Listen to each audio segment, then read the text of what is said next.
Welcome back, folks. It's, of course, Cape Rugby TV. We carry on talking about club rugby and the extensions of club rugby. And, of course, as we know, players go from the club rugby structures into the Western Province rugby structures, into the under-20s, and, of course, into the senior sides. Well, of course, you will remember that last week we spoke to Rito Hlongwane, forwards coach for the DHL Western Province Currie Cup side. And the week before that, we spoke to John Dobson, head coach of the senior coach of the DHL Stormers and the Currie Cup side. And both coaches talking about the connection between the senior players and the professional structures and the club rugby structures. And that's great to see that integration. But certainly somebody who's absolutely no stranger to club rugby. He's back on the show with us now, skills coach for the Stormers and, of course, for the Western Province Currie Cup side. Labeeb Levy, welcome back. Hi, JP. It's good to be back on this cold match day morning. Yeah, we haven't spoken to you for a while now. Of course, you got your hands full. Currie Cup. I mean, when we spoke to Rito now last week, and of course to Dobbo the week before, you guys have got an unbelievably busy schedule. I mean, we just looked at the weekend, and you played on Sunday, and you're playing again literally today. I mean, it's 48 hours rest. How are you guys coping? Yeah, it's quite tough. It's challenging because normally if you have a midweek game, you go from Saturday to Wednesday. This is quite different. You're going from Sunday to Wednesday, and then obviously playing the weekend again. So it's all about managing the recovery. That's big. Not doing too much. We had a draw the weekend game. We were leading. We didn't manage it properly, but it's quite easy to get trapped and trying to push the guys, but you should actually manage them better from a recovery perspective, because there's just no time to do much training. We did a tweak in captains yesterday, and that was all you could do. So you can just work with what you've got. I mean, when you're talking about a 48-hour recovery space, what happens after the game? Labeeb, what's the typical kind of recovery? Do the guys get into ice baths?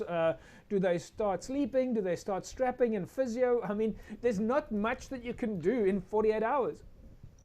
Yeah, obviously, the conditioning guys will give them some recovery drink. That's priority. They'll jump into a jacuzzi, especially if you're on Cape Town Stadium, and a Newlands ice baths, and we've got the jacuzzi there as well. And then what's vital is that they report how they're feeling to the medical team, and the medical team will draw up a report to say, listen, this one is injured, this one has niggles, because you've obviously got selection as well. Yeah. There's before the game they would have done a massage. We used to do post-game massages, but we will like save it for the next day. So Monday they would go for a massage just to get away the lactic acids, and we obviously try to tell them to stay off their feet, don't go play golf, don't go walk too much in malls, etc. Obviously get nice downtime, get some sleep going, because then you have to go again, and obviously then to eat. Food is a petrol for the body. Yeah. But food and sleep is a main thing. So, well, that was, I mean, do you guys, I mean, you're, as a skills coach, do you have any time if you're doing that, I mean, 48 hours from one match to the next, do you have any time to take a look at skills? I mean, obviously, I would imagine you guys, then with that sort of time frame, you're not able to do too much heavy lifting in that time. Yeah, you have to obviously prioritize. So we look at what we call where the issues are. We call it the big rocks. So we try and fix the big issues. It's easy to get into analysis paralysis. This one did that and the other. Then from a coaching perspective, we try to manage individuals, give them individual feedback. Listen, we try and sort this and the other. But the big issues is what we need to fix. Like example, say now it's mall defense. Then we'll spend time maybe in a video session on that, maybe a walkthrough on it. Or if a general defense, we'll see what's the big issues. Did the guys not catch up? Was the spacing not right? Was there no line speed? Then we decide what is the big issue based on what the issues were at the weekend. Also what the the next team that we play against presents. So you can't fix everything, and yeah. It's actually silly, because the players also in a different mental, emotional state. So if we want to, if you overload them, you actually do more harm. If you have too many people speaking, too many meetings, too long in the captains, you actually lose a play and you run the risk of doing more harm. Do you at a time like this, do you have to think about heavy, do you have to do a lot of rotation, or is that kind of maybe something that is not always a good idea in 48 hours? Rotation is key, but what we found in this type of game, because the games are quite brutal, you end up sitting with forced rotation. Like Ciabello has a groin. Last week we took Sergio out because he had played like 4, 5, 6 games, 80 minutes non-stop.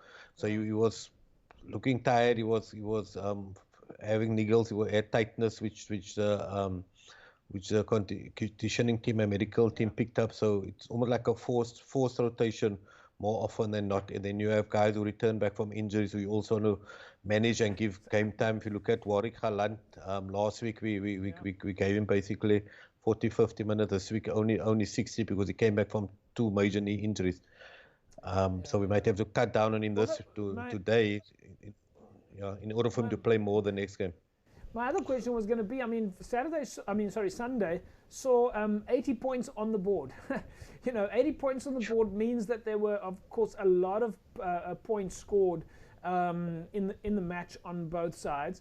How much of an impact does that have on the recovery? Is it harder to recover from a match that has got so many points on the board versus, for example, a match that was 5-all? Where the dynamics of the game could have been different? Yeah, obviously Sunday was a beautiful day for rugby.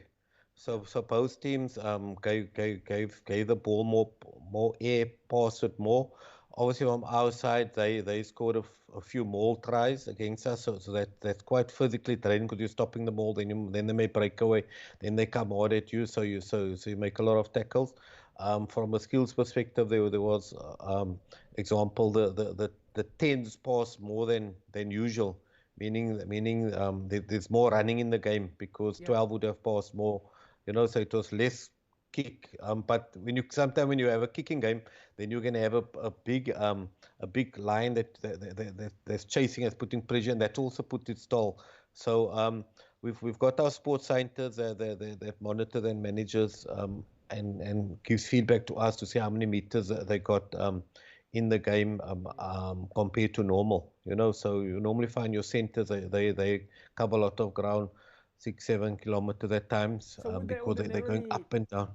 Does the weather have an impact on recovery? I would imagine if the temperature on a rugby day is very hot, you've got to think about a lot of things like rehydration and so on.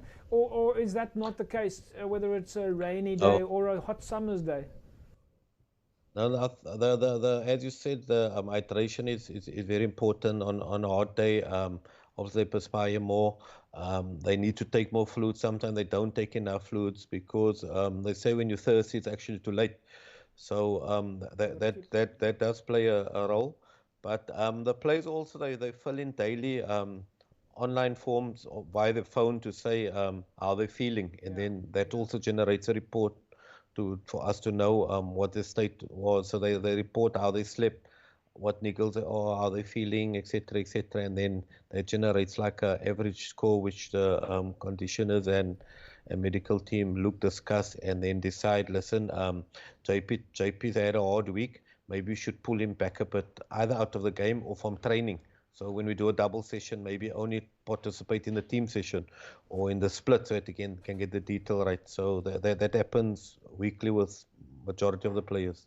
I think I'm looking forward to filling in that form, and that you can give me a rotation as well. Labeeb, we'll leave it at that. It's been great chatting with you. Stay safe that side. All the best to the family, and good luck for tonight. Yeah, thanks a lot for the opportunity once again, and good luck for the rest of the show, JP. Here we go, folks. Labeeb Levy. We, in fact, didn't even have a chance to talk to him about the club rugby side of things. Of course, as you know, Labeeb's been instrumental in the world of club rugby for years in Western Province. Always great catching up with him. Folks, we'll take an ad break. When we come back from the break, we'll carry on taking a look at what's happening in the world of club rugby and, of course, the extensions thereof. Back in a sec.